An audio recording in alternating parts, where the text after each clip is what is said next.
Assalamualaikum Waalaikumsalam. Kiban hukum urang gemekawin dengan peng yang hanagol. Contoh ji peng gepungun go ataupun peng yang harum. Umpamanya peng yang hana haleunya lagi sabu-sabu. Kiban idang hukum. Nah urang gecua penggok, nah urang gecua penggok biak belum geme ke belum ngan penggok ataupun peng yang hana izin pakai dalam agama, peng hana milih geblomo ngan peng tabe geblomo ngan peng gepublo gok taboh buga gedrop gok gak publo tru oleh gak blo je lamai gejuk terkepurmo getepu oleh urina ataupun lewali urina yang bahwanya penggok ikhah je lamai ngan peng harum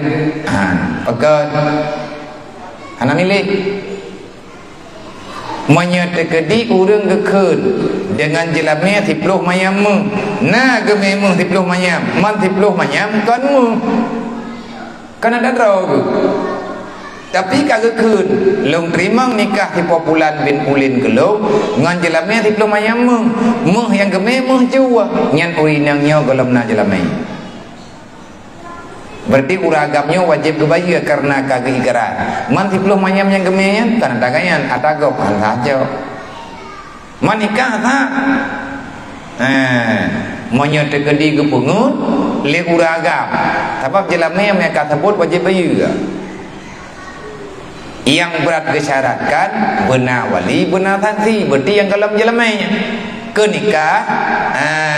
kaiman teman le urinangnya igatnya jet hana getrimong lakoi le me hana imemu got gaya hati-hati tu dia urang jamun berkena ti urang bata-bata me tadi dia tepuh yang kuningan nan gemeyu me ini ba me blo blo juga me ju tabok ko me pegam tega publo lidat keluarga adalah baru guna blo ti pri kai ti timang kakon gantang ramah kadia kejadian mati kalian menan yang pergi leura agamnya wajib bayar leuri nang wajib tunggai menyahana ke bayar lapor bahkim